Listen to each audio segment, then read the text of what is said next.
Planet talkies நேயர்கள் அனைவருக்கும் எனது அன்பான வணக்கம்.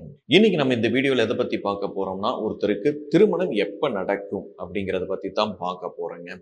இது ரொம்ப முக்கியமான ஒரு பேசும் பொருளாக இருக்குது. இன்னைக்கு பசங்களாகட்டும் பெண்களாகட்டும் திருமண வயசு வந்தும் திருமண வயசை தாண்டியும் திருமணம் ஆகாம தாமதிச்சுட்டே போயிட்டே இருக்குதுங்க. 30, 35 இந்த வயசுல ஆண்கள் நிறைய இருக்கிறாங்க, பெண்கள் நிறைய இருக்கிறாங்க. இவங்களுக்கெல்லாம் நிறைய பயம் வேற வந்துருது.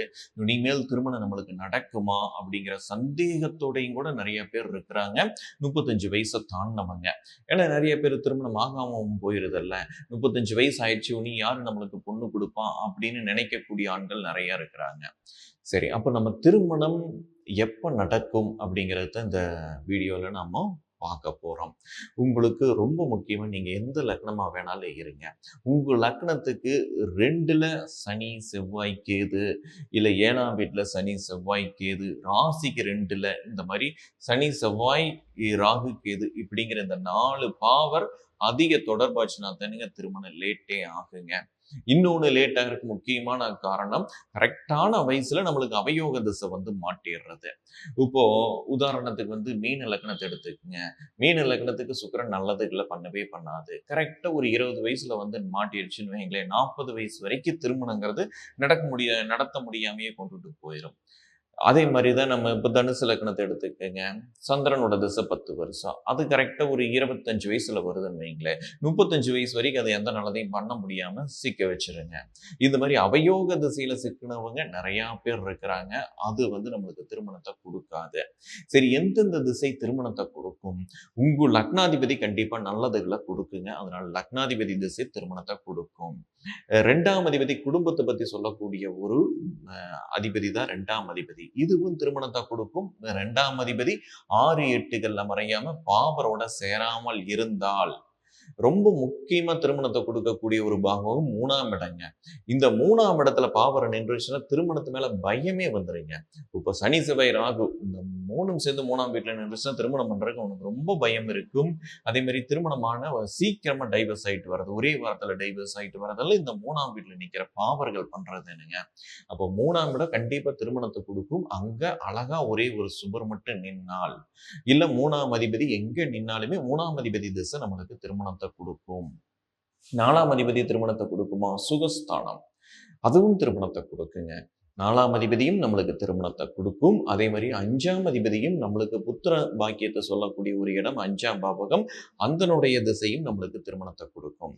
அப்போ 1, 2, 3, 4, 5 இந்த 5 வீட்டுக்கு அதிபதியும் நம்மளுக்கு திசையாக நடந்தால் கண்டிப்பாக திருமணத்தை கொடுக்கும்.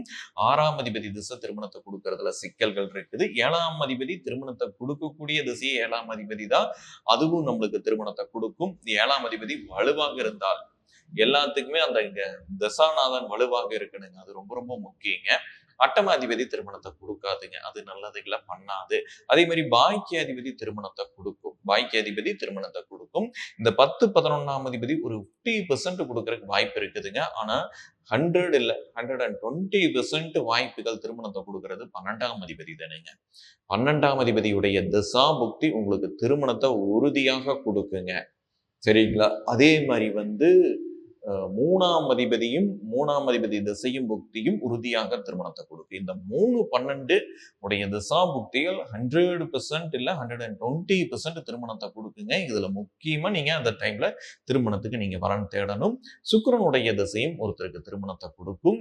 2, 7க்கு அதிபதி திசா புக்திகளும் திருமணத்தை கொடுக்குங்க. சரி, இந்த திசாபுக்திகள் வரும்போது கரெக்டான வயசுல நீங்க இருந்தீங்க அப்படின்னா டக்குன்னு திருமணத்தை முடிச்சிடணும். இல்லை அப்படின்னம்னா அது காலதாமதமாகிறது, பிரச்சனைகளை கொடுக்கறது, இல்லை திருமணம் ரொம்ப லேட் ஆகி நடக்காமையே போறது, இந்த சிக்கல்ல எல்லாம் நம்ம சிக்கிக்குவோம். சரிங்களா? திருமணங்கிறது காலத்துல பண்ணணும். இந்த திருமணம் தாமதமாகறதுக்கு நிறைய பேர் காரணம் ஜோசியர் மேலையும் பழைய போட்டுருவாங்க. லேட்டா சீக்கிரம் பண்ண 2 தாரம் ஆகும் அப்படிங்கிற அமைப்பு இருந்ததுன்னா சொல்லித்தான் ஆகணும். இப்ப 7ல சனி, செவ்வாய் இந்த மாதிரி இருந்து 7ஆம் அதிபதி திசையோ இல்ல 11ஆம் அதிபதி வலுத்து நின்று திசை நடக்குது. அந்த திசை 30 வயசு 32 வயசுல முடியுதுன்னு வைங்களேன், 32க்கு மேலதான் பார்த்தாகணுங்க. வேற வழியே இல்லை. அதுக்கு முன்னாடி பண்ண 2 தாரம் தான். அதை நம்ம சொல்லித்தான் ஆகணும். எங்க போய் பொருத்தம் பார்த்து எப்படி பார்த்து மேட்ச் பண்ணாலும் 2 தாரங்கிறத மாத்த முடியாது சில ஜாதகங்கள்ல. அந்த விஷயத்த ஜோசியர் சொல்லித்தான் ஆகணும். சரிங்களா? அதனால ஜோசியர் மேல பழி போட வேண்டாம். கரெக்டான தசாபுக்திகள் வரும்போது திருமணத்த பார்த்து முடியுங்க. முக்கியமா 3, 12 அதுக்கப்புறம் 2, 7 அதுக்கப்புறம் சுக்கிரன். 11க்கு ரொம்ப முக்கிய பங்கு இருக்குது. 11ஆம் அதிபதியும் நம்மளுக்கு திருமணத்த குடுக்குங்க. இந்த டைமுகள்ல திருமணம் பண்ணிட்டீங்கன்னா, திருமண வாழ்க்கை சிறப்பாகவும் இருக்குங்க. சரி, அடுத்த வீடியோல வேற ஒரு நல்ல டாபிக்கோட நாம வந்து பேசுவோம். உங்க ஜாதக ரீதியான பலன்கள் தெரிஞ்சுக்கணும்னு நினைச்சீங்கன்னா, ஸ்கிரீன்ல இருக்கிற நம்பருக்கு நீங்க கால் பண்ணி தாராளமாக கேட்டு தெரிஞ்சுக்கலாம். நன்றி, வணக்கம்.